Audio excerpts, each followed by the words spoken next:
WFXR's Jessica Maldonado spoke to leaders at the Salem headquarters of Feeding Southwest Virginia about rising demand and how it's affecting the organization.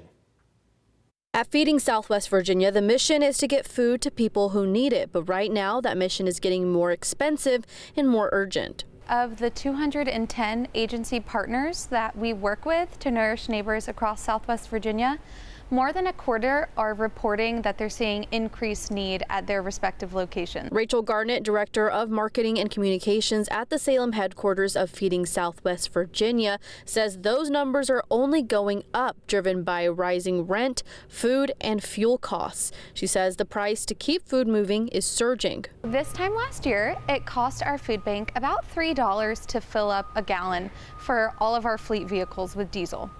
This year, it's costing us $5.35 a gallon to fuel up our fleet. This impacts everything from deliveries to mobile food pantries, especially with some routes stretching hours apart. The 10 commercial vehicles that are currently in our fleet, one helps us transport food from our Salem warehouse to our Abingdon warehouse.